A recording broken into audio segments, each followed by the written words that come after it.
Bueno, buenas tardes a todos y a todas.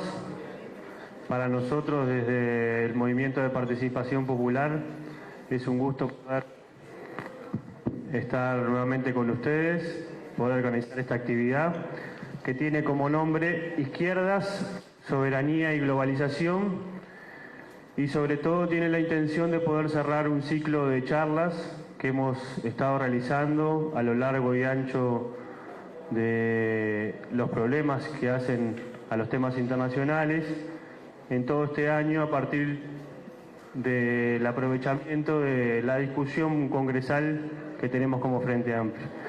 Allá a principios de año largamos un ciclo de charlas que se llamaba Fases, diálogo entre lo nacional y lo global para un futuro común.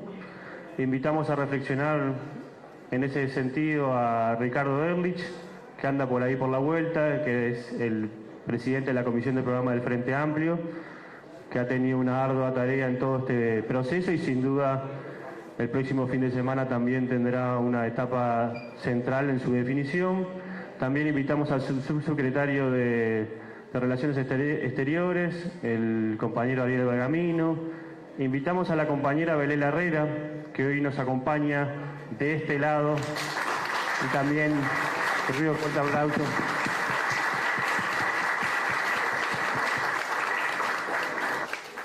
Y también invitamos, que es un compañero de la casa, al compañero Pepe Mujica.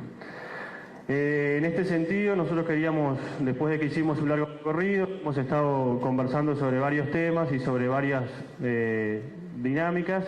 Queríamos poder culminar, por lo menos por este año, y en el marco de la discusión congresal que va a haber también el fin de semana que viene por parte de todos los frente amplistas, un encuentro, una charla, una jornada de reflexión más sobre las izquierdas, la política, la social, las soberanías, que es un tema que la izquierda también, no solo nacional, sino internacional, ha debatido mucho y también está en cuestión hoy, y sin duda la globalización, y que quisimos hacerlo con tres expositores que para nosotros son muy importantes y tienen un calibre muy importante. Por primero, y voy a presentar primero a la única mujer de la mesa, Sana Pontón, que es compañera.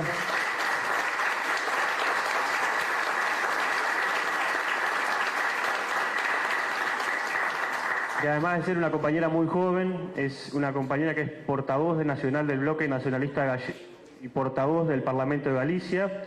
Es la primera mujer portavoz de una organización política en el Estado español. Es licenciada en Ciencias Políticas y tiene una larga trayectoria muy vinculada a la defensa del país. Y ha trabajado en muchas diversas comisiones parlamentarias y es una figura política de revelación ante la alternativa derecha en Galicia y el Estado español. Y esperemos que muy próximamente, en las próximas elecciones municipales, también tengan un resultado muy importante, porque también son una fuerza política hermanada con la izquierda uruguaya. Así que, bienvenida, Ana. Y también tenemos la presencia de un compañero y también de una persona destacadísima a nivel internacional, como Frei Beto,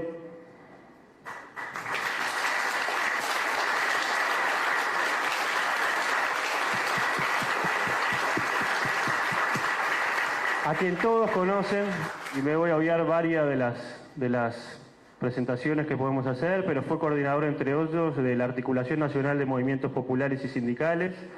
Participó en la fundación de la Central Única de Trabajadores de Brasil y de la Central de Movimientos Populares. Actuó como asesor de la Pastoral Obrera del ABC de San Pablo, el Instituto de Ciudadanía de San Pablo y las comunidades eclesiásticas de base. Se desempeñó también como consultor del Movimiento de Trabajadores Rurales Sin Tierra.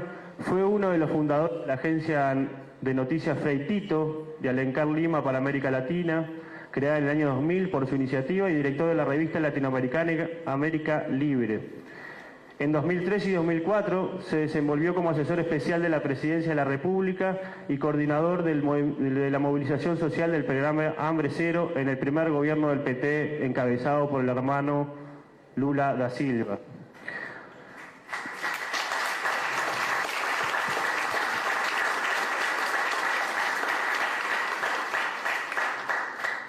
Y colaboró con varios periódicos. Antes que pasarle la palabra, la idea es poder avisar que también al inicio de este panel también se encuentra una mesa donde se están vendiendo libros del compañero Freddy Beto, entre ellos La Mosca Azul. No sé si todavía sigue estando posible, pero me parece que también es importante que podamos colaborar.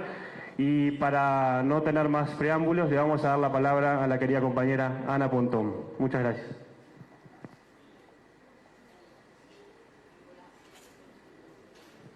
Hola. Bueno, moi boa tarde.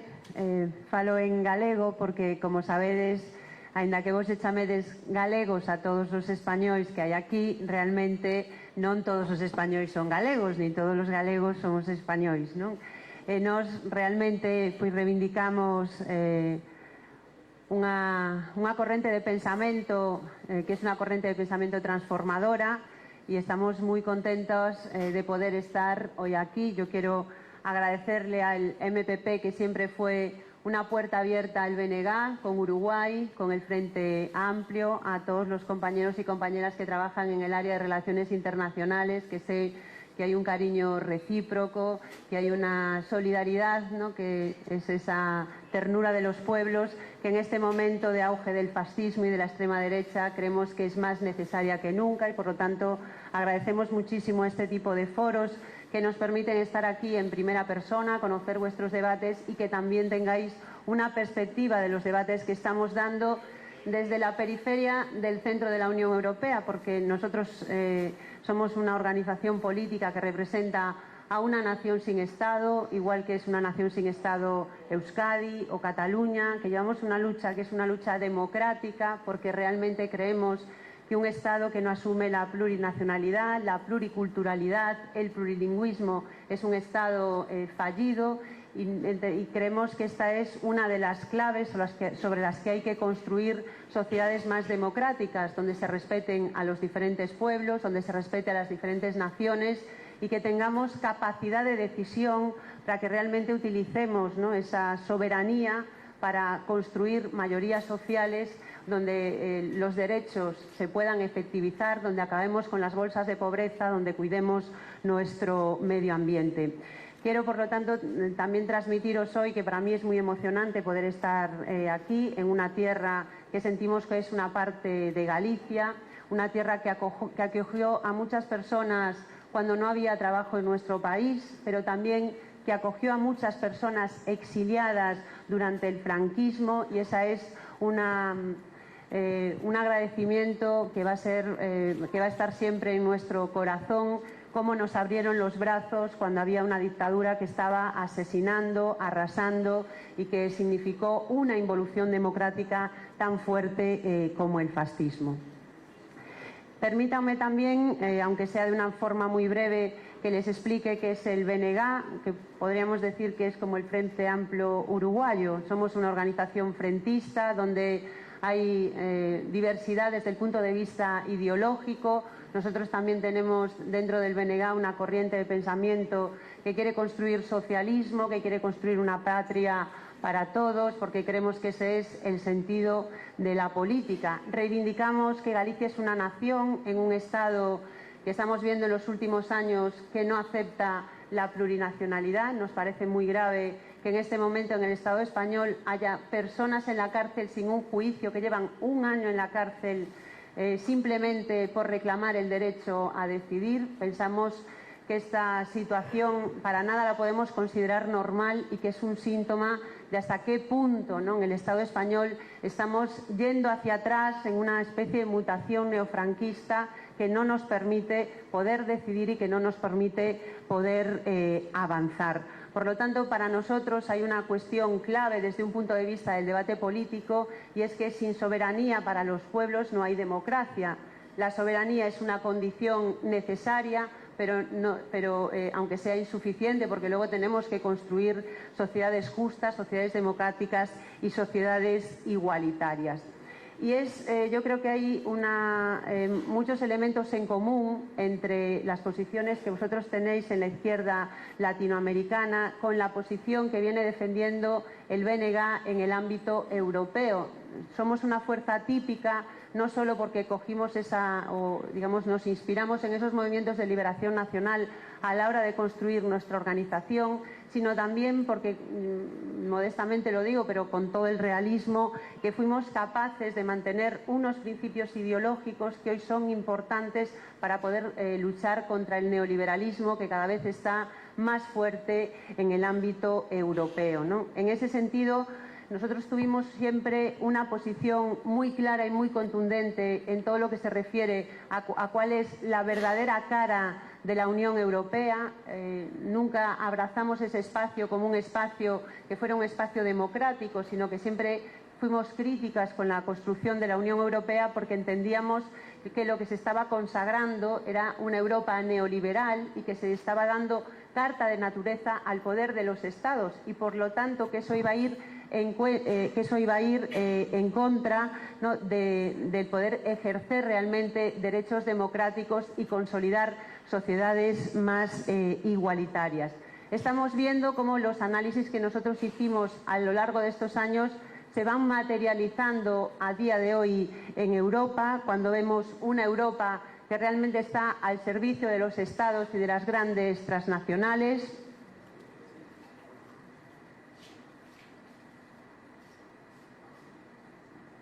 Una Europa donde las decisiones las toma un Consejo que realmente no está elegido por el pueblo, sino que es un gobierno de los gobiernos y que cada vez tiene menos controles democráticos, y cuanto más se alejan los centros de decisión, menos capacidad tienen los diferentes pueblos de poder incidir. Y además vimos siempre que la Unión Europea era una construcción antidemocrática, fundamentalmente por dos cuestiones que nos parece que son importantes. En el corpus teórico de cómo se conforma la Unión Europea vemos cómo se consagró el neoliberalismo como ley, y esto está siendo un corsé para que se puedan poner en marcha políticas alternativas a los planes del neoliberalismo. Esto está siendo un problema muy grave para toda la izquierda europea, porque realmente las normas que se van asentando desde el ámbito comunitario restringen la capacidad de los gobiernos para poder llevar adelante programas políticos que fueron votados por la gente. Creo que todos y todas fuimos capaces de ver esto con mucha más claridad con el Brexit, ¿no?, cuando el pueblo de Grecia, en una situación muy dura, estaba reclamando una alternativa que no pasara, ¿no?, por imponer recortes tan drásticos en materia de política social y en materia de crecimiento económico, y al final el gobierno de Syriza tuvo que doblegarse y aceptar las restricciones del marco europeo, justamente en contra de lo que acababa de votar la población griega en un referéndum. Hay también una cuestión que para nosotros fue también muy importante en la crítica que le hacíamos a la actual Unión Europea, y que tiene que ver con el papel del Banco Central Europeo, donde se eliminó todo el control democrático de un instrumento que tiene una gran incidencia en la economía y en la vida de las personas, y que realmente lo que se nos está privando de poder incidir directamente en la economía. Y también fuimos muy críticos con la Unión Europea porque decíamos y vemos cómo realmente está significando que se recorten derechos sociales y libertades públicas en estos momentos. Vosotros pensad que llevamos en Europa 10 años con una gran crisis económica, con una recesión, ¿no?, que provocó una pobreza muy fuerte en sectores no solo que ya estaban sufriendo la crisis con anterioridad, sino en las clases medias de toda Europa y también de nuestro país. Y realmente todas las decisiones que se fueron tomando en el ámbito de la crisis y que luego se impusieron en los diferentes estados significaron un recorte de derechos y un recorte social muy importante, ¿no?, facilitando el despido, eliminando, por ejemplo, mucha de la protección que tenían los trabajadores y las trabajadoras, incrementando la edad de jubilación hasta los 67 años, es decir, se llevó adelante, ¿no?, un proceso de recorte de derechos muy importante durante toda esta etapa, y todas estas políticas fueron impuestas desde el ámbito de la Unión Europea. Para nosotros es digamos que es importante el debate de la Unión Europea en relación con nuestro proceso, porque creemos que en ese marco, ¿no?, en el que se está imponiendo el neoliberalismo, eso está debilitando la posición de las fuerzas políticas de izquierdas para poder llevar adelante procesos, ¿no?, de cambio y de transformación, y pensamos que es clave, por lo tanto, que dentro de este espacio nosotros tenemos que abrir una reflexión con toda la izquierda y la socialdemocracia europea en relación con su posición como Europa, porque es una batalla importante desde el punto de vista ideológico. Es cierto que este es un punto en el que tenemos disensos importantes con muchas de las organizaciones de la izquierda clásica o de la izquierda tradicional que hay en Europa, ¿no? De hecho, nosotros siempre fuimos muy críticos con la posición que, por ejemplo, tuvo el Partido Socialista, que fue uno de los impulsores, ¿no?, de la entrada del Estado español en la Unión Europea, y que en los últimos años llevó adelante, ¿no?, algunas de las restricciones más importantes, y creemos que este es uno de los debates centrales desde el punto de vista de que tenemos que deconstruir una institución que está al servicio del capital transnacional y de los Estados, y empezar a construir espacios que nos permitan realmente que exista un marco de colaboración, pero que sea un marco igualitario y un marco donde realmente pues, se respete la soberanía. Este es un debate central que entendemos que o somos capaces de darlo o va a ser muy difícil una recomposición de la izquierda desde un sentido, ¿no?, de cambio y de transformación social que se tiene que producir en el ámbito europeo y también en el ámbito a nivel global. Pensamos que es clave, ¿no?, situar este debate en este momento, y que también nosotros tenemos que ser capaces, ¿no?, de generar espacios que nos permitan, con las organizaciones que existen ahora mismo que están cuestionando el modelo de la Unión Europea, poner en marcha marcos que nos permitan avanzar. En ese sentido, también tenemos que ser críticos y críticas, ¿no?, con nuestras posiciones a lo largo de los últimos tiempos. Creemos que es necesario recuperar una izquierda que tenga claridad ideológica, que esto es una cuestión clave en un momento en que hay una ofensiva de la derecha brutal, una ofensiva que no solo la vemos, ¿no?, en los resultados que seguramente nos va a explicar Frei Betto en Brasil, sino que también estamos viendo el auge de la derecha y de la extrema derecha en Europa. Pensad que hoy en día está gobernando la extrema derecha en Hungría, en Polonia, que tiene un resultado, partidos que se definen como fascistas, por encima del 20% en Francia. En el Estado español también se empieza a hablar de que va a aparecer de nuevo una extrema derecha en forma de Vox, ¿no?, que curiosamente una de sus primeras propuestas es ilegalizar partidos que no piensan como ellos, ¿no?, en concreto organizaciones políticas como nosotros. Es decir, que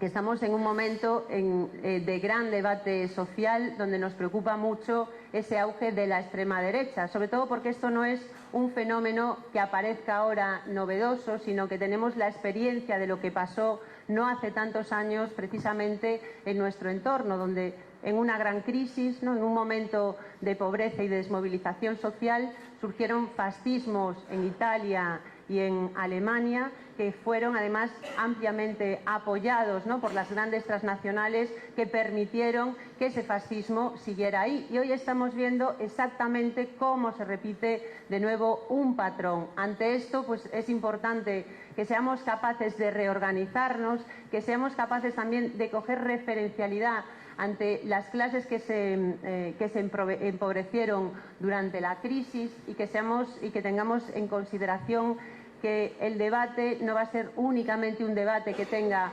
un eje izquierda-derecha, sino que hay un debate que es mucho más plural desde el punto de vista de cómo se conforman hoy en día mayorías sociales. Y hay también motivos para la esperanza. Nosotros vemos motivos para la esperanza en relación a la situación que se está viviendo en el Estado español con el proceso que se vivió en Cataluña, que realmente está poniendo en jaque un régimen que nosotros creemos que es un régimen caduco, con una transición que no permitió una ruptura con el franquismo y que esto nos va a permitir pues articular una nueva mayoría social en nuestro país que cuestione un marco que creemos que es un marco agotado en este momento. Pero hay otros motivos de esperanza porque llevamos unos años de intensas movilizaciones sociales con nuevos vectores que son importantes en la conformación de una nueva izquierda, como puede ser el vector feminista. Hay una oleada feminista, por lo menos en nuestro país, que está reclamando con fuerza, ¿no?, que en la conformación de nuevas soberanías, esa soberanía tiene que ser feminista, una preocupación cada vez mayor por los problemas medioambientales, ¿no?, y la agresividad más fuerte que en este momento están teniendo muchas transnacionales. En Galicia estamos viviendo procesos, por ejemplo, de las mineras, ¿no?, que quieren venir a instalarse, a arrasar una parte de nuestro territorio, y también ahí tenemos elementos de contestación social muy importante. Y por lo tanto nosotros pensamos, volviendo un poco al punto de inicio, ¿no?, que es importante que en este momento de crisis del neoliberalismo, porque hay un fracaso evidente, porque no es capaz de garantizarnos condiciones de vida dignas ni una democracia plena, tenemos un reto importante para recuperar soberanía, y recuperar soberanía significa recuperar el derecho de los pueblos a poder decidir su futuro y que no sean las grandes empresas, ni el FMI, ni los grandes grupos internacionales que estén condicionando nuestras vidas. Para eso necesitamos cuestionar macroespacios por ejemplo, en nuestra situación, como es la Unión Europea, también un Estado español que es un Estado que nos niega como pueblo y que no acepta la plurinacionalidad, y que tenemos que construir un nuevo espacio, ¿no?, que nos permita crear alianzas con otros pueblos y al mismo tiempo crear alianzas entre los diferentes segmentos sociales en los que ahora mismo estamos trabajando. Es desde luego un reto que no es fácil porque hay una situación muy complicada en el mundo, pero también creemos que hay siempre una capacidad de respuesta, que hay que confiar en el pueblo y que si las organizaciones políticas somos capaces de acertar, hoy se dan condiciones en el mundo para que realmente podamos darle la vuelta a una situación que es muy preocupante desde el punto de vista político, desde el punto de vista democrático y también, casi diría, desde el punto de vista de la supervivencia del planeta. Muchas gracias.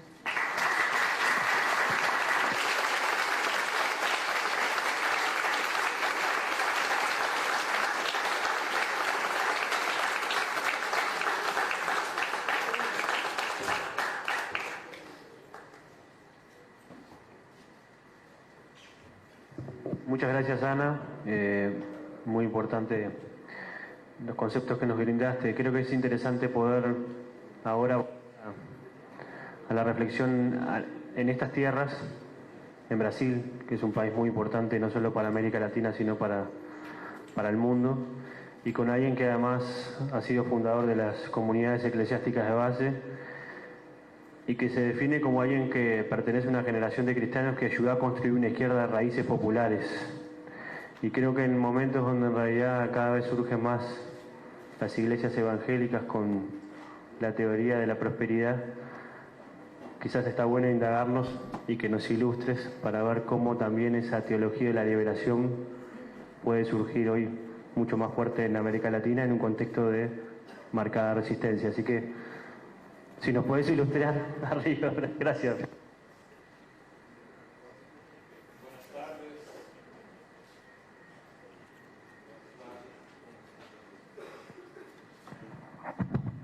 Bueno, agradezco a mi querido amigo Pepe Mujica por esta fraternal acogida aqui, a Daniel, Chela e toda a gente de sua oficina por la invitação, a Sebastián, Guilhermo, que han corrido em aeroporto, a las 2 Anas que vêm de Galícia, que estão aqui em minha companhia este dia, enfim, a todos ustedes por la presença. Eu vou empezar do macro para depois ligar ao micro.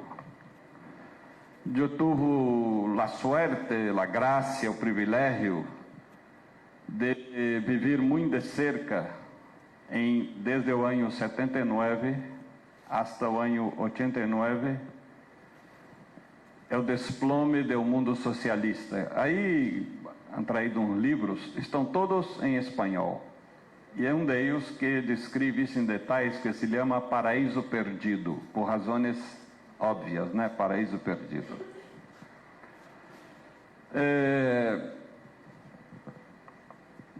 Eu, quando me dou conta da caída do muro de Berlim, da desaparição da União Soviética depois de 70 anos de socialismo, eu me pergunto,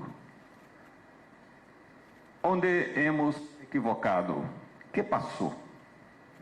Claro, há muitas hipóteses, muitas análises. Eu disse a Pepe há pouco que o que me causa indignação é que aqueles companheiros que conheci em Moscou, em Leningrado, em Praga, e que me cobravam tanto, sabe, há que ser socialista, marxista, leninista, e o materialismo, não sei que coisa, não sei se esses companheiros agora seguem lutando para que vuelva o socialismo, um outro modelo socialista, ou estão muito bem adaptados ao mundo capitalista. Eu tenho minhas dúvidas. Bueno, o hecho é que o capitalismo tem a esperteza de, ao privatizar os bens materiais, socializar os sonhos. Então, desde uma favela em São Paulo, mirando a telenovela, eu posso imaginar, sonhar que vou chegar a ser um rico e ter um helicóptero e uma casa em Miami, não sei que coisa. E quizá o socialismo real ha hecho o erro contrário. Socializou os bens materiais e privatizou o sonho. Solamente o birô político tinha direito de sonhar, de apresentar alternativa. Qualquer que em la base tomasse essa iniciativa, lo miravam como herege, dissidente, não sei, trotskista, não sei que coisa, enfim. E com isso não se criou uma verdadeira democracia, em que a gente participa desde seus sonhos, suas expectativas, suas esperanças e suas motivações subjetivas. Onélio Cardoso, que é um poeta cubano, ha dito uma frase magnífica: o ser humano tem 2 grandes hambres, la de pan e la de belleza. La primeira se pode saciar, la segunda é infinita. Ou seja, uma vez eu estava em la Ciudad de México com a gente da esquerda mexicana, que um pouco como a tradição da esquerda uruguaia, por pouco que conosco, e por razões históricas, uma esquerda muito anticlerical, e tenho todo respeito por isso. Quando eu estava em la cárcel, cercado de comunistas ateus por todos os lados, e eles me perguntavam: Beto, como é possível que tu és revolucionário, foi a la guerrilla, e sigue religioso, cristiano, fraile, como explica isso? Eu dizia: mira, eu estou tão seguro que vocês todos vão ao cielo, que vamos ter toda a eternidade para debater esse tema, né?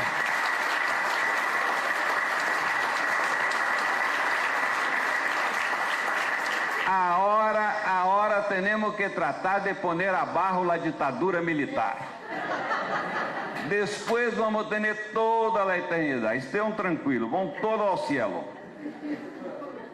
Entonces la gente de la izquierda en México me preguntó: Beto, ¿cómo podemos fundar aqui um partido de los trabajadores como esse de Lula em Brasil? Eu digo, bueno, eu creio que ustedes hay que empezar um trabalho de base e dentro de 40 anos, como 40 anos? Não, queremos para 4 anos. Bueno, 4 anos eu não conosco nenhuma receita. Eu sei que o PT de Lula é fruto de um trabalho de base que começou com Paulo Freire pouco antes do golpe militar de 64 e com as comunidades eclesiais de base e com movimentos populares, e 40 anos depois ha sido fundado este partido, recorrendo toda esta matriz popular que se havia organizado durante os 21 anos de ditadura militar. Então, não é uma coisa, ou seja, isso para Lula ser elegido presidente, aí se somam os 40 anos. Não é uma coisa que se hace. Agora, há um detalhe. Ustedes aqui em México não vão lograr nenhuma vitória se ao lado de ustedes não está a companheira Guadalupe. Porque a gente de México é uma gente sumamente religiosa, devota de la Virgen de Guadalupe. E onde vai Guadalupe, vai a gente, não vai com ustedes. O que quero dizer com isso? Em América Latina, se perguntamos a um campesino, a uma senhora que limpa a casa, a uma cozinheira, o que pensa da vida, do mundo? Seguramente a resposta vem em categorias religiosas. Em América Latina, a porta da razão é o coração e a llave do coração é a religião. E hemos cometido o erro, nós outros de esquerda, sobretudo de formação marxista mecanicista, de fazer uma mala interpretação da frasezita "la religião é ópio do pueblo", porque o mesmo que ha escrito isso e o mesmo texto ha dicho: "Es também o clamor do oprimido, o coração de um mundo sem coração". Ou seja, eu tinha um professor que dizia: quando quer explicar uma coisa que a gente não entende, pero aceita muito, utiliza a palavra dialética. Ou seja, é um texto dialético. A religião, como a política, serve para oprimir ou serve para liberar. Agora, por que passou isso em esses países socialistas? Por que me invitavam tanto? Porque se haviam dado conta que han cometido o erro de, em nome de um ateísmo científico, eu não sei que coisa é isso, porque eu sei que é ateísmo, mas como pode ser científico, não entendo, porque eu sou crente não científico, não posso provar cientificamente a nadie a existência de Deus. Enfim, a fé é como perguntar a Juan que ama a Maria: cientificamente, Juan, você está equivocado, devia amar a Susana, né? Essa lógica não existe, porque está em outra dimensão do ser humano.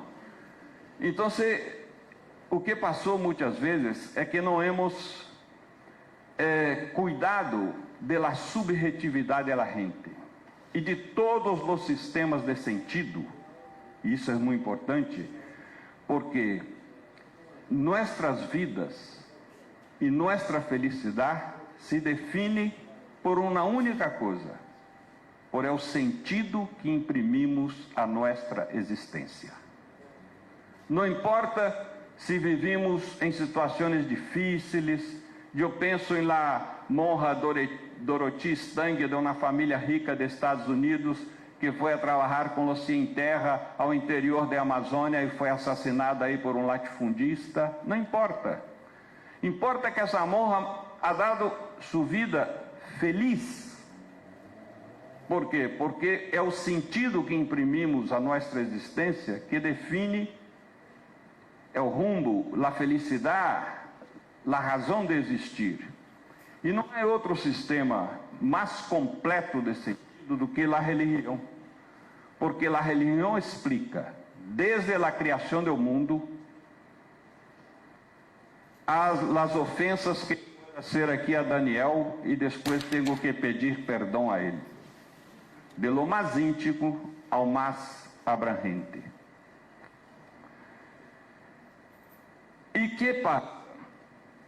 Em América Latina, desde os início dos anos 60, começou um movimento em la base popular de reapropriação da Bíblia. A Bíblia, como todo texto, em teoria literária, utilizamos a figura geométrica de um triângulo. Todo texto depende de um contexto de qual sacamos uma motivação, em português um pretexto. Quem pode entender melhor a obra de Mário Benedetti, um uruguaio ou um alemão? Evidente que é um uruguaio, porque o uruguaio está lendo um texto dentro de seu contexto, e de aí vai sacar pretexto, motivações melhores dessa obra, frutos melhores dela leitura. E quem pode entender melhor a obra de Goethe? É o alemão, e não um brasileiro ou um uruguaio, porque está dentro do contexto. Então, isto vale para a Bíblia, isto vale para a obra de Marx. Toda leitura de um texto reflete o contexto em que nos encontramos. Ler um texto de Marx em La Sorbonne ou em La Guerrilla de Nicarágua, sandinista ou de El Salvador, o mesmo texto tem hermenêuticas completamente distintas. E de aí que nasce a teologia da liberação. A teologia da liberação não ha nascido em la cabeça de Leonardo Boff, em la polígrafo de Gustavo Gutiérrez. Nasceu de la fé de la gente pobre em comunidade, procurando entender a palavra de Deus. E las reuniões, uma metodologia fantástica, muito sencilla, que claro, Paulo Freire, com seu método de alfabetização conscientizadora, ha ajudado muito, que era perguntar a um senhor, quizá uma pessoa analfabeta, como, desde a última reunião, como ha sido sua vida, em la família, em o bairro, em o trabalho. Qualquer pessoa sabe contestar isso. E isso dá a voz à gente expressa sua voz. E é desde aí que, quando se constata que aqui em um bairro, todos nós outros tivemos dificuldades de transporte em los últimos tempos, ou que em o trabalho não estão, os salários não estão bons. De aí que empiezam a nascer os movimentos populares. Então, o que passou em Brasil? Temos 5 grandes círculos, podemos utilizar a imagem das Olimpíadas, os círculos que se interconexam. Primeiro, em los anos 60, as comunidades eclesiais de base. E por que as comunidades? Porque quando vino a ditadura, todos os movimentos, todos os sindicatos reprimidos. O único que quedou foram as comunidades, porque a ditadura não se dava conta de seu caráter explosivo. Não, são coisas de religião, de la igreja, queremos os obispos apoiando a ditadura, não vamos molestar essa gente. Então, com o método Paulo Freire, com o hecho de muitos militantes de esquerda, incluso comunistas ateus, gente pobre que não tinha como sair do país e viver em o exílio, em o exterior, essa gente se hibernou em las comunidades eclesiais de base. Então, elas passaram de um caráter meramente eclesiocêntrico, cerrado dentro da igreja, por um caráter popular. empezaram a criar movimentos de luta por la água, luta por la carretera, luta por la vivienda, luta contra o custo de vida. E isso passou de los anos 60 a los anos 70. Em los anos 70, as comunidades, já com a explosão de movimentos populares em Brasil, começam a ter um caráter sindical. Lula aparece em o ano 75. Os sindicatos estavam todos bajo controle da ditadura e empieza um movimento de oposição sindical que cria condições para empezar uma renovação. Nos anos 80, já a debilidade da ditadura, é o regresso de los exilados, aí vem a reformulação partidária do Brasil, e depois, em los anos 83, 84, já a ditadura que terminou em 85, vino abaixo, os movimentos de expressão nacional, como a Central Única de los Trabajadores, o MST de los Campesinos, e outros movimentos que han aparecido. Isso é que criou a matéria-prima que ha possibilitado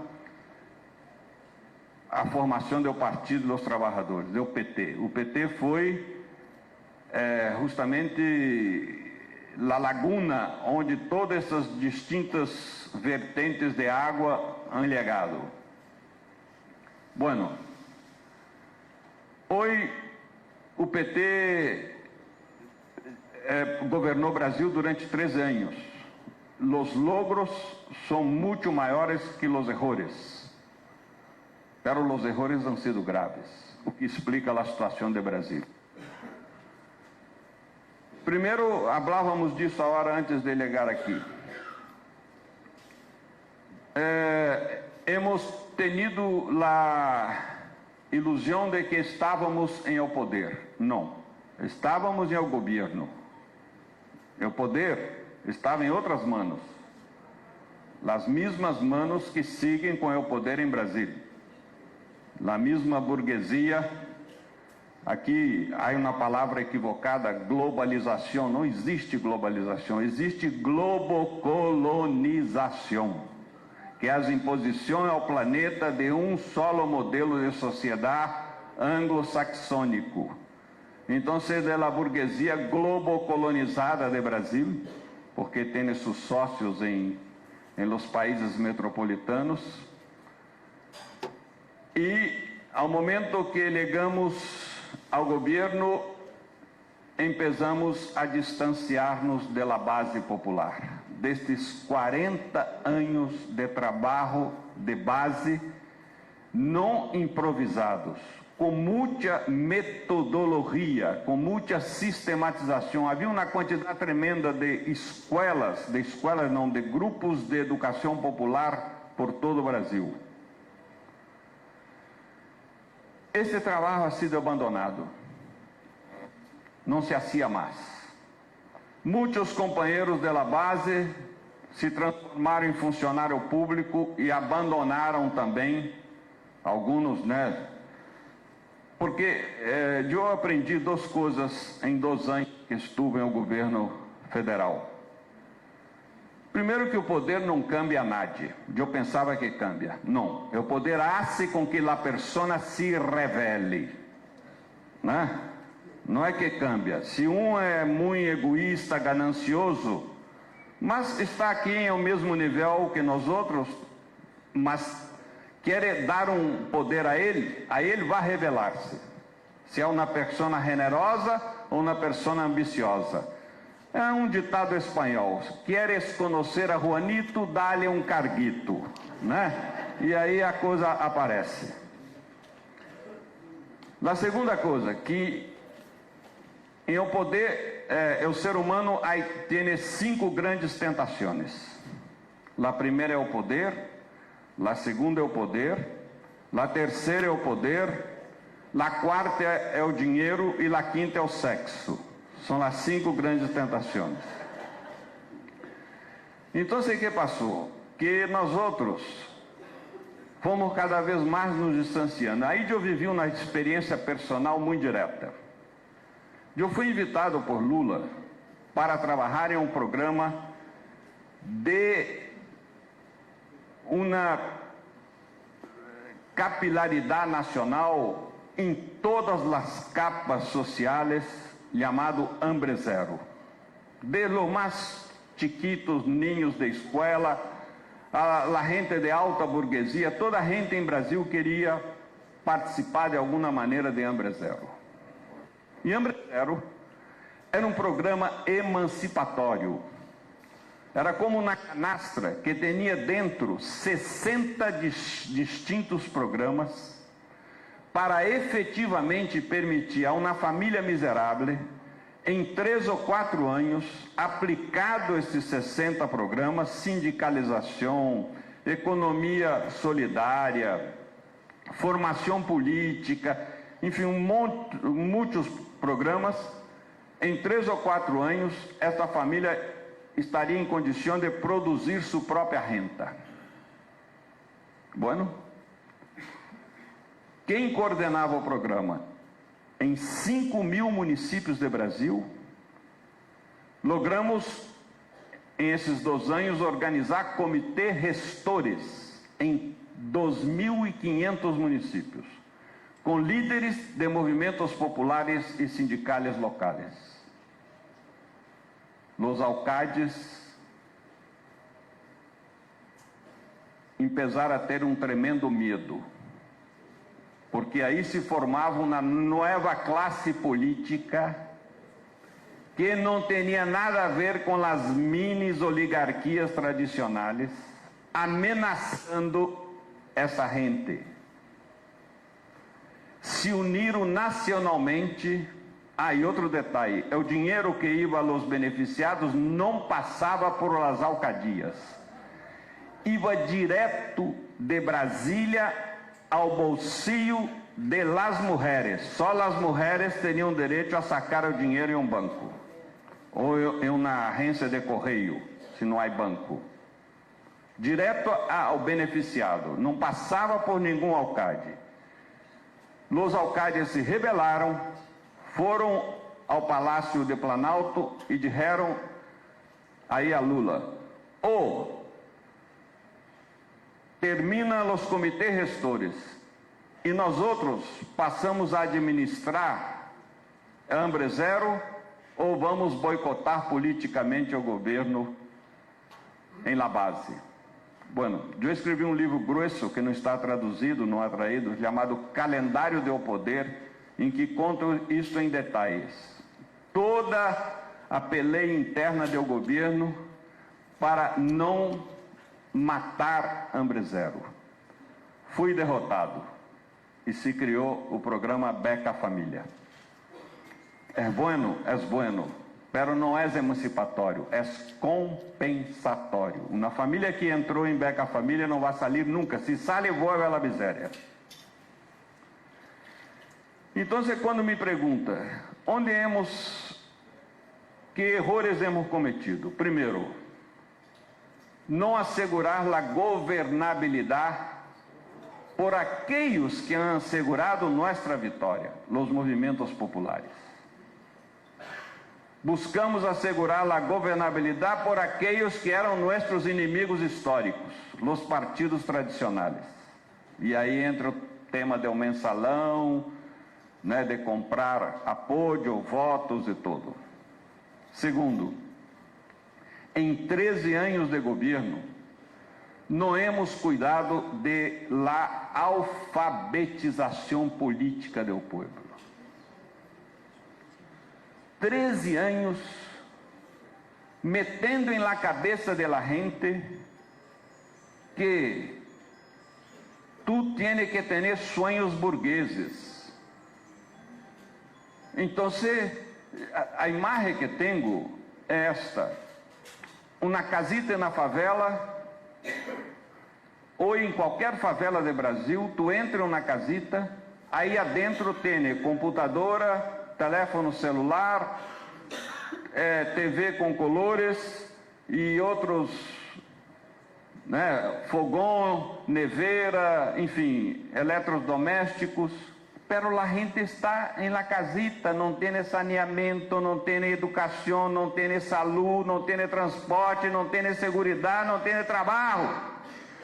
Hemos investido en los acceso a los bienes personales, cuando debería empezar por los bienes sociales.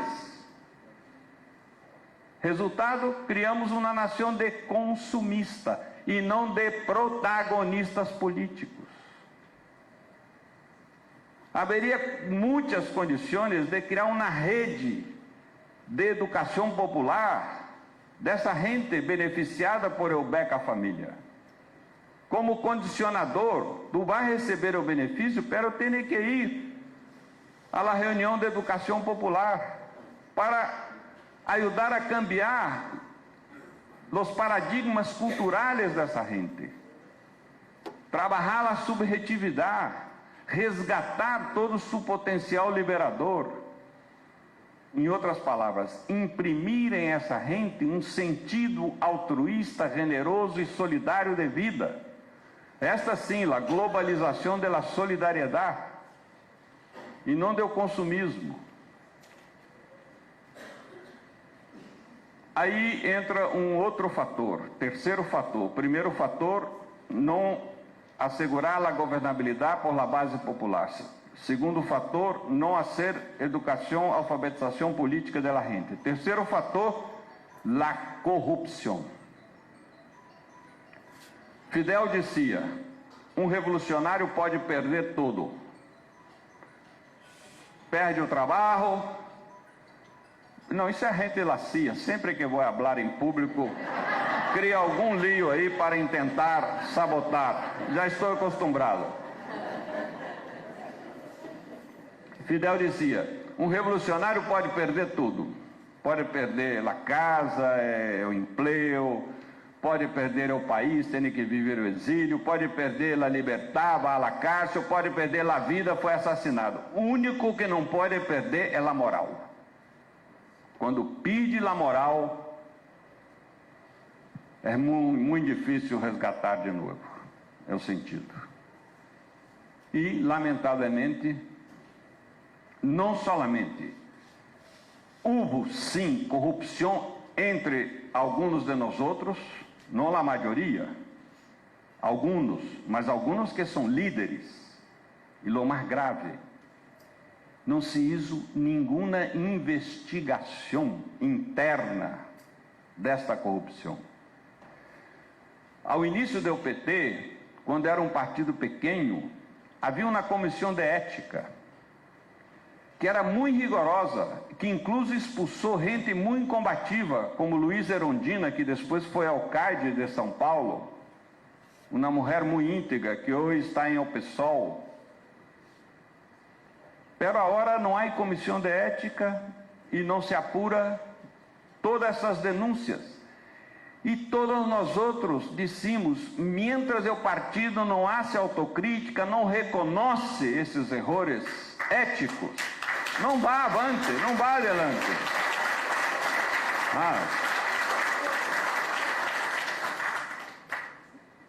Porque nós outros não temos que representar um projeto de futuro burguês, teremos que representar um projeto histórico. E termino com esse detalhe, que eu creio que o principal problema filosófico que nós outros da esquerda enfrentamos hoje se chama deshistorização do tempo. Explico. É muito importante que cada pessoa, cada grupo social tenha uma visão do tempo como história. Isso foi criado por los persas, pero los persas passaram a los hebreus. Como os persas não tinham muita boa propaganda, foram os hebreus que meteram em nossa cabeça o tempo como história. Você vai à primeira página da Bíblia, há um hecho surpreendente. Um Deus que para criar o mundo necessita trabalhar 6 dias. Por isso os gregos não creiam em Javé, é o Deus dos hebreus. Porque dizia, como pode ser Deus? Um verdadeiro Deus é onisciente, onipresente, onipotente, cria como nesse café instantâneo. Como vou crer em um Deus que necessita de 6 dias de trabalho para criar um mundo e no 7º está muito cansado e vai à praia? E hasta hoje está aí, derrou por nossa conta essa coisa aqui, né? Então, é que os gregos não han percebido que antes, e ao contrário do que dizia Marx, que a história pesa com a ação humana sobre a natureza, antes do aparecimento do homem, já havia uma historicidade que hoje está comprovada por a teoria evolucionista. Ou seja, há uma historicidade. Então, os 3 pilares do pensamento ocidental são judios. Por quê? Porque os 3 têm esse forte senso de historicidade. Por la ordem, Jesus, que em um mundo politeísta anuncia um Deus que, para identificar-se os demais, apresenta seu currículo vitae. Eu sou Javé, é o Deus de Abraão, Isaac e Jacó, tenho história, e habla de um projeto histórico, é o reino de Deus, que a igreja puso arriba, pero em la cabeça de Jesus estava adelante. Tanto que ao Padre Nuestro não pedimos, llévanos a tu reino, não, ao revés, venga a nós outros tu reino. O reino é um projeto histórico. E por que Jesus... Quando me pergunta, por que tu te mete em política? Porque eu sou discípulo de um prisioneiro político. Que eu sepa, Jesus não ha morrido nem de hepatite em la cama, nem de desastre de cavalo na esquina de Jerusalém. Foi preso, torturado, foi a juízo de 2 poderes políticos, romano e judio, e condenado à morte em la cruz. E tu me pergunta por que me meto em política? Eu sou discípulo de um militante político, assassinado por 2 poderes, não somente por um. A pergunta é outra: que qualidade é essa de fé que não questiona a desordem estabelecida? Essa é a pergunta.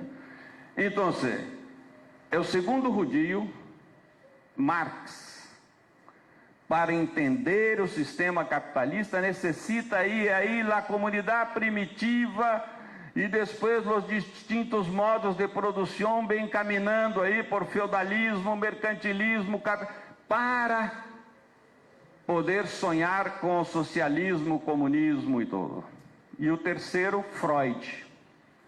Se tu vai à terapia e pode falar um pouquinho de sua vida intrauterina, isto vai ajudar para hoje resgatar sua saúde mental para o futuro.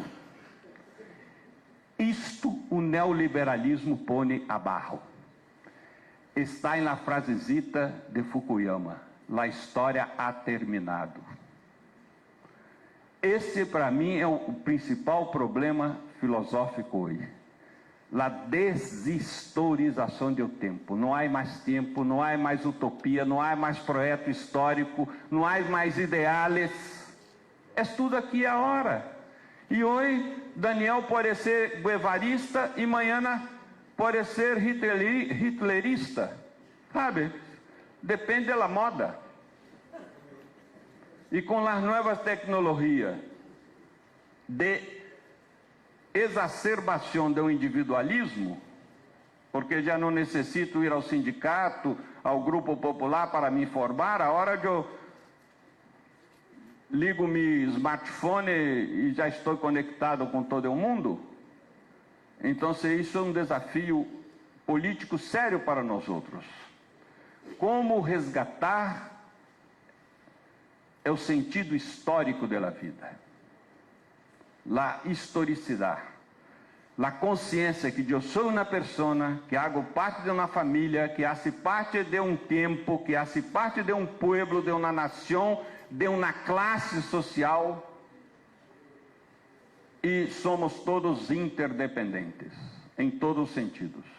Se não resgatamos isso, é muito difícil a utopia. Termino dizendo que 2 coisas. Primeiro, que se queremos construir a nova sociedade, o homem e a mulher novos, temos que empezar de agora, e não chegar ao poder para depois empezar. Llegaremos viejos e vamos a ser uma nova casa vieja. O homem e a mulher novos têm que unir as duas dimensões da vida, a dimensão revolucionária objetiva e a dimensão revolucionária subjetiva. Ou seja, tem que ser filho do matrimônio de Ernesto Che Guevara com Santa Teresa de Ávila. Se logramos isso, vamos ter homens e mulheres novos.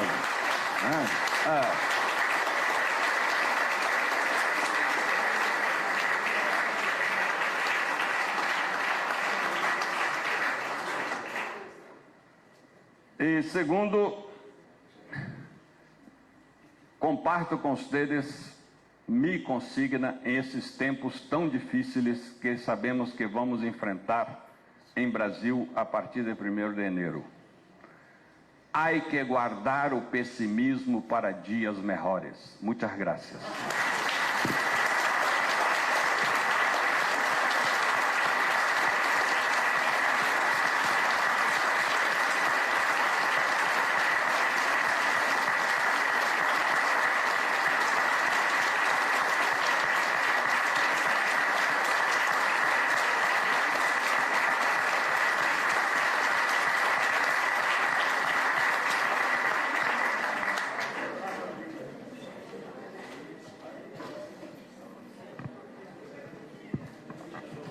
A mí me queda solo esto.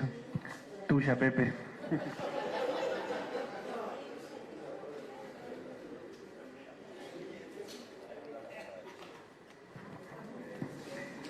No me mueve mi Dios para quererte,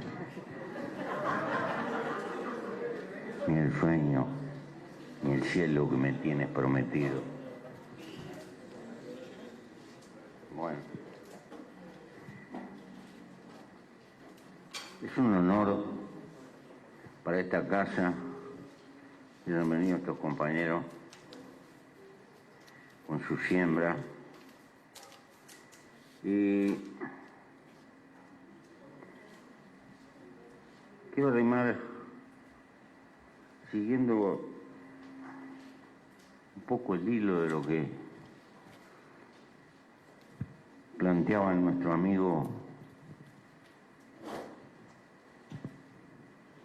brasilero y antes que nada latinoamericano,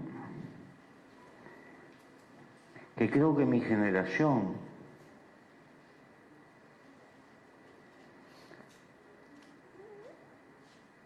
tal vez como consecuencia de que somos nietos de Robespierre, es decir, del Dios razón, en una época de quiebre donde va a germinar mucho del pensamiento posterior,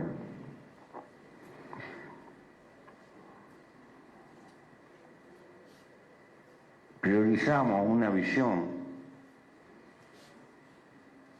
netamente racionalista que está muy alejada de la realidad de lo que somos los seres humanos, que somos profundamente emotivos, luego racionales.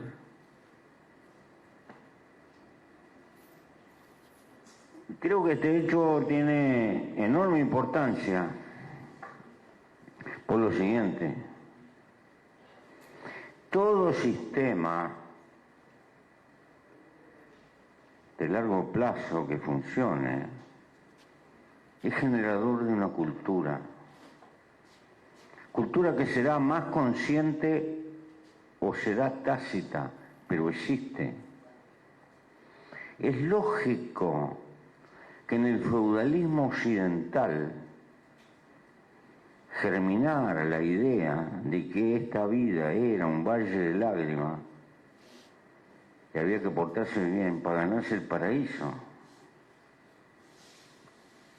Más bien una cultura de resignación. Y es totalmente lógico que la cultura contemporánea, no la que se pergeña racionalmente, en nuestros institutos de enseñanza, sino la cultura subliminal que embebe en nuestra sociedad, es netamente funcional, en última instancia, al funcionamiento del capitalismo en esta etapa histórica, que necesita que seamos no ciudadanos, que seamos consumidores. Y a veces, y digo que mi generación cometió un error porque pensó que los cambios iban a ser consecuencia en el hombre, cambiando las relaciones de producción y de distribución, y dejó por el camino que eso puede tener importancia, pero la conformación cultural, el cuestionamiento de la cultura en la cual estamos, el advenimiento de otra cultura, es un hecho tan importante y tan determinante como los cambios materiales. Porque considero que además las clases sociales que existen tienen edades. Tienen edades porque nada es ajeno a la historicidad o al paso del tiempo. No es lo mismo la conducta feudal del siglo VIII, del siglo IX, señores de la guerra, con un sentido muy fuerte de responsabilidad y de exigencia a sus vasallos, gente que vivía prácticamente en cuarteles, a los señores feudales del siglo XVI y XVII con pelucas, cortesanos. No es lo mismo el capitalismo cuando surge con el puritanismo, con una mística del ahorro, de la inversión, que el capitalismo en nuestra época. Hay una evolución histórica que también es cultural, Y mi generación, pienso, subestimó, no pudo ver, por extremo racionalismo, el papel que en realidad cumple subliminalmente la construcción de una cultura que no necesariamente es una cuestión de racionalidad, sino que una verdadera cultura está embebida de emotividad.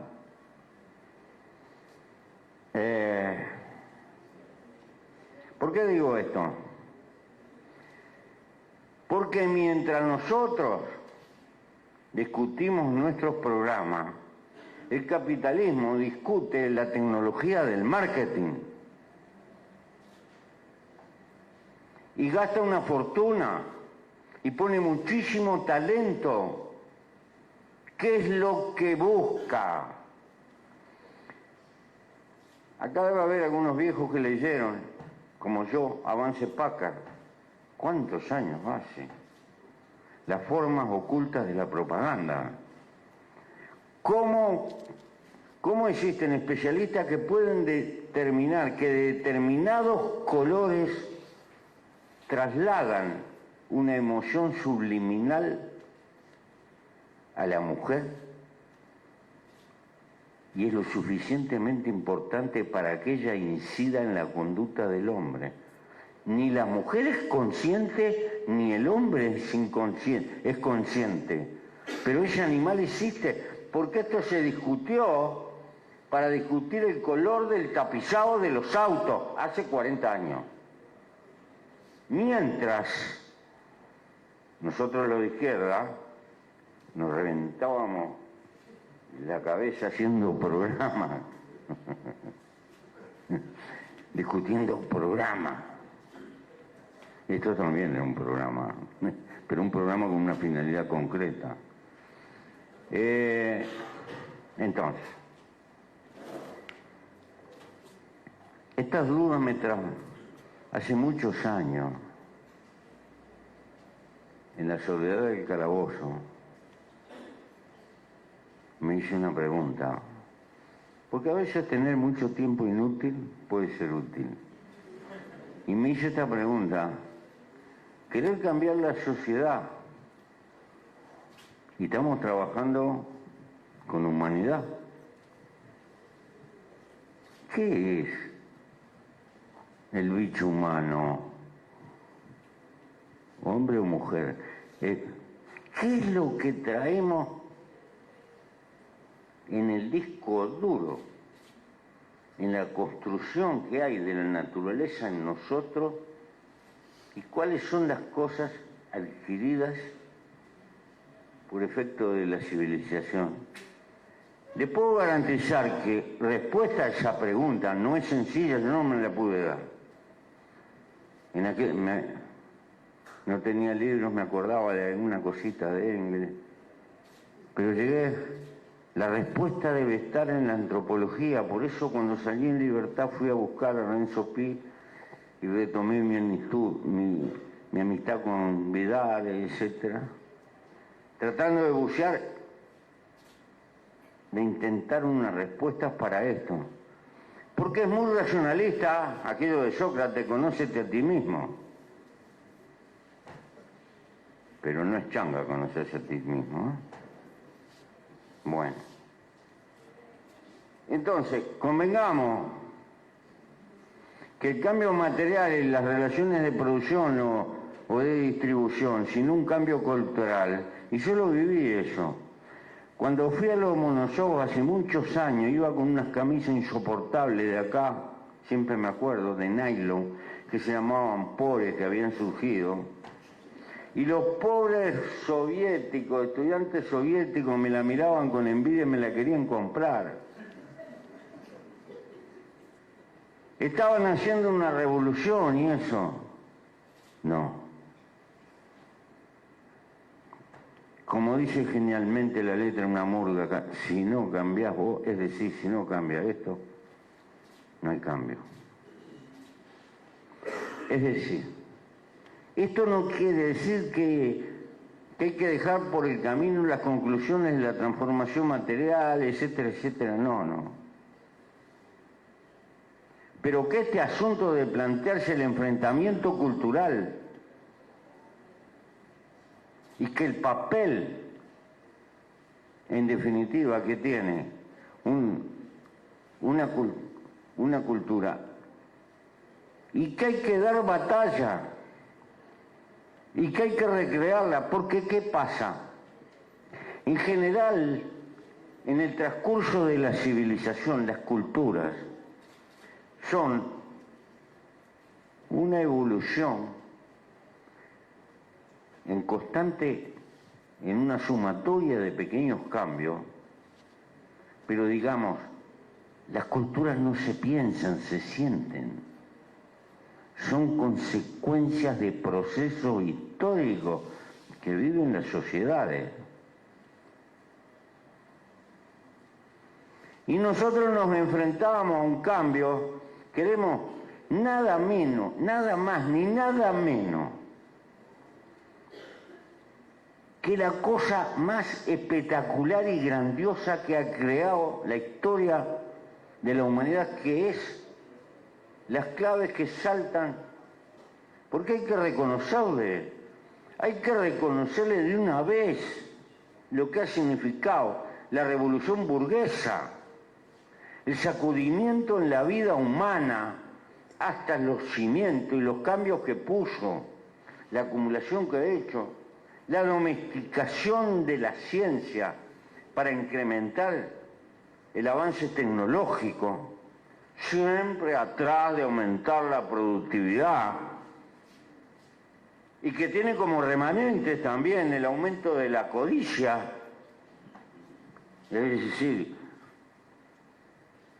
pero es un salto espectacular que ha cambiado la historia humana y ha desatado una civilización hoy que es como aquel señor que tenía una pala que encontró una fórmula mágica para dar vuelta a tierra, pero no tenía la fórmula para pararla. Más claro, el capitalismo ha creado algo que ahora no tiene gobierno político, y que no tenemos claro a dónde nos lleva, pero que si sigue así, puede sumir a la humanidad en el holocausto ecológico. Pero a su vez, el capitalismo a muchos nos permitió vivir en términos promedio 40 años más de vida de lo que teníamos antes. Es decir, creó una luz de carácter tecnológico, no por bondad, siempre atrás de la ganancia, que tiñe todas las sociedades modernas. Semejante cataclismo es ilusorio pretender cambiarlo modificando los torniquetes de relación material solo, de producir y distribuir. Por supuesto que supone de eso, pero supone mucho más. Ahí tenemos un debe, porque capitalistas en esta sociedad somos todos cuando nacemos y vivimos, y en las relaciones diarias en las que estamos inmersos en una sopa boba que no la vemos, como una gigantesca telaraña de la cual estamos prendidos. Y podemos criticar todo lo que quiera, pero muchas de nuestras reacciones y de nuestras conductas son típicas. Bien. Entonces creo que en definitiva la cultura inmanente, la cultura tácita esa que tenemos, es un hecho muy gravitante. Para mí tiene mucho más fuerza que un ejército y que los grandes presupuestos. ¿Por qué? Porque es el gobierno de nuestro yo, de nuestras voluntades. Por esto creo, muy importante lo que señaló el compañero, porque no puedo separar la historicidad de esto. Si no entiendo que la historia determina sucesivos cambios de aprendizaje, si no me hago cargo de los fracasos y de alguna explicación para los fracasos, lo que estoy haciendo es mero misticismo, pero no intento caminos de referencia nuevos. Y entonces me quedan dos caminos. Los dos caminos: renuncio y trato de ubicarme en lo que vivo lo mejor que pueda, o vivo a contramano. Este es el dilema. Los revolucionarios que empiezan siendo, que después son un poco socialdemócratas, pero cuando son más viejos ya no son más socialdemócratas tampoco, terminan en la secretaría de alguna fuerza de derecha, tranquilamente, sin ninguna clase de rubor. Y en general, como son conversos, son los peores. Bueno, en general son los peores. Entonces, pero si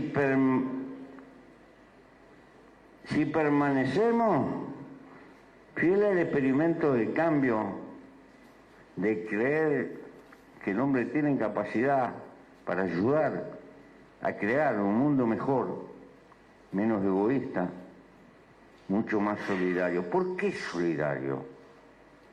Porque el ser humano es profundamente gregario y la civilización es una construcción de solidaridad intergeneracional. Es la herencia más grande que recibimos cuando nacemos. Entonces, no podemos renunciar a nuestro carácter gregario. Porque esto no es problema de voluntad, esto es problema de disco duro. Tenemos sociedad porque no podemos vivir como un felino. Y como tal, hay un margen de conflicto que van a existir por las contradicciones de la sociedad y por otra.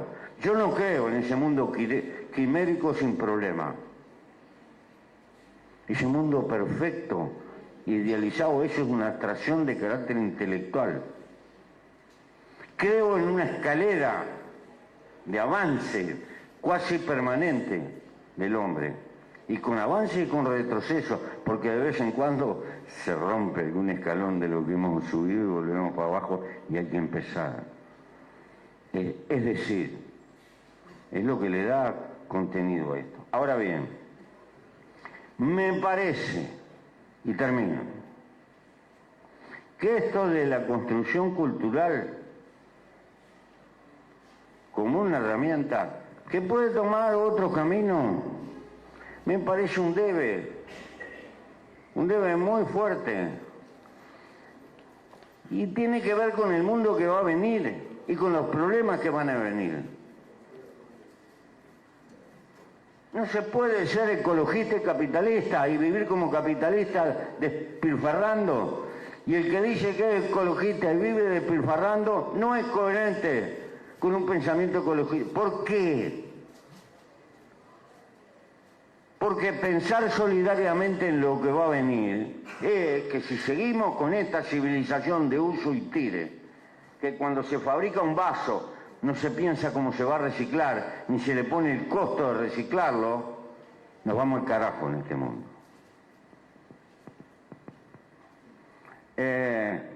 Entonces yo uno estas cosas.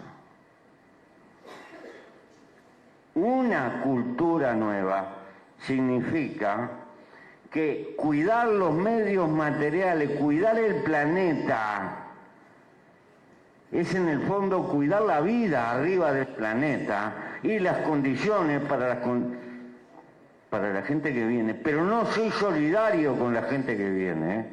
Si tengo un pensamiento, si participo de la civilización de despilfarro sin luchar conscientemente contra ello. Por supuesto que esto no está planteado, pero creo que esto hay que plantearlo en el rumbo de la izquierda. No lo tienen, no lo pueden plantear la civilización de la codicia, de la derecha y del negocio. ¿Qué le va a importar? Pero es parte, porque pienso que el concepto de izquierda, primero, el concepto de izquierda no es de la Revolución Francesa, en mi humilde código. No es, izquierda y derecha no son inventos de la Revolución Francesa, los nombres son inventados. Pero la filosofía que hay atrás de la izquierda y de la pata conservadora son viejas como el hombre mismo arriba de la tierra. Porque si no nos creemos que el hombre moderno descubrió el ombligo, el arsenal histórico de cosas que incorporamos puede ser más o menos moderno. Pero la actitud de relación social, de compasión, de reparto de las cosas, ha aparecido en la historia humana muchas veces. Ha habido, diría, reyes de izquierda y de los otros, muchos más. Y ha habido todo tipo de luchadores en la historia humana. Y yo puedo tener mis dudas con Cristo Dios, pero no puedo tener dudas con Cristo luchador. Y no lo digo por quedar bien con el compañero. Me considero un ateo hincha, nada más ni nada menos que de hincha por ser latinoamericano de la Iglesia Católica, que es lo único que tenemos en común, y la lengua en esta América. Así para mí, pero esa es otra discusión. Entonces considero que es achicar la visión de lo que es la peripecia del hombre arriba de la tierra, porque Epaminondas, los Gracos, qué sé yo, hay una multitud de... Entonces, yo le digo a mi izquierda, a ese sentido solidario, a ese sentido de ocuparse de los más humildes, ese sentido de distribución, Por supuesto que con el arsenal científico hay una evolución y tiene que seguir, porque no le podemos pedir a Marx o a Lenin o a su tiempo que tengan conocimiento de las trampas que significa el disco duro del hombre, porque las ciencias del hombre han avanzado y hay que incorporar ese conocimiento al pensamiento, porque de lo contrario estamos haciendo religión. Entonces me parece que a una interpretación, a un bosquejo de interpretar la historia, hay que ponerle al lado un bosquejo de interpretar lo que es el animal humanidad, qué somos. Y todo lo que podamos, porque nuestra materia prima es eso. Pero en la medida que ha avanzado el conocimiento contemporáneo y los desafíos, nos encontramos con esto, la responsabilidad de sostener la vida y la vida humana en el planeta está ligada a entender y a luchar por todo el reino de la vida que nos rodea, porque somos la parte consciente de la naturaleza, pero no somos reyes de la naturaleza.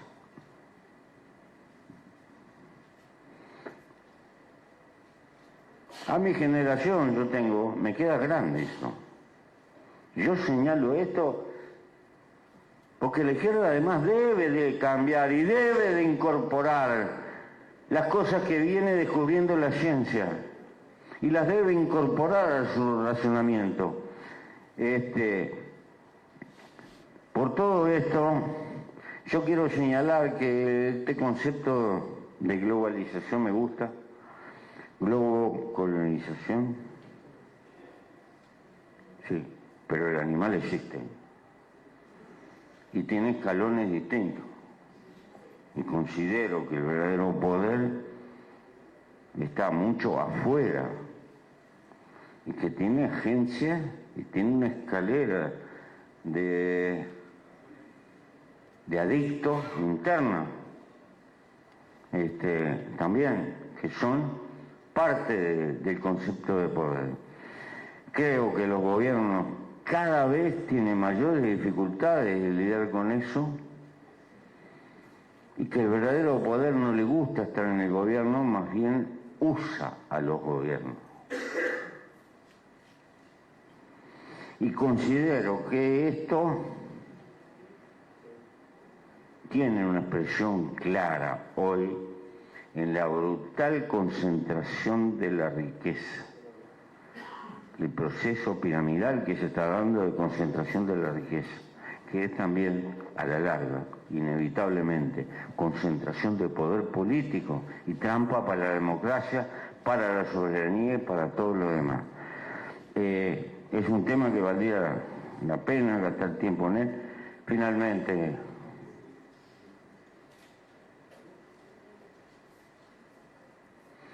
cuando pienso que me voy a morir, tiendo la capa y me acuesto a dormir. Decía Tirso. Entonces, acá hay otra cosa que es cultural. No puedo dar respuesta por qué venimos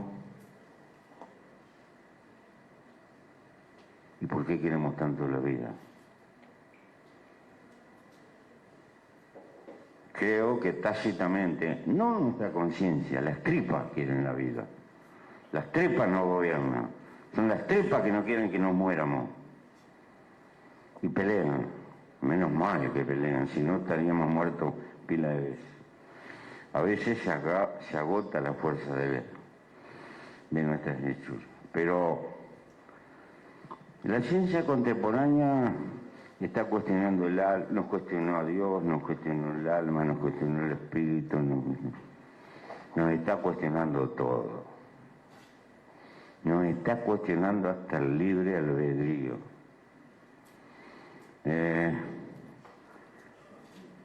Pero creo lo siguiente. Como sé que me voy a morir, me consuela enormemente tener en la vida un sentido. y ese sentido, que es el único lujo que se puede dar a la criatura humana porque tiene un poco de conciencia, no mucha, un poco, es luchar, gastar el tiempo de nuestra vida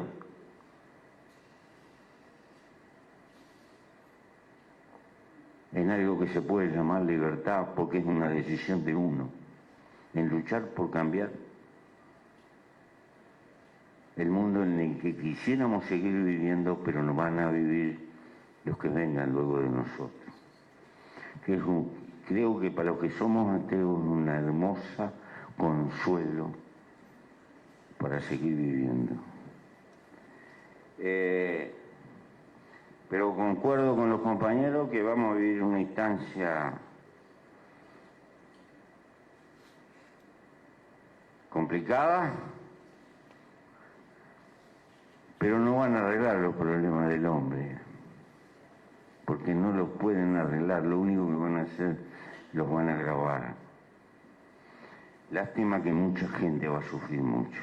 Gracias.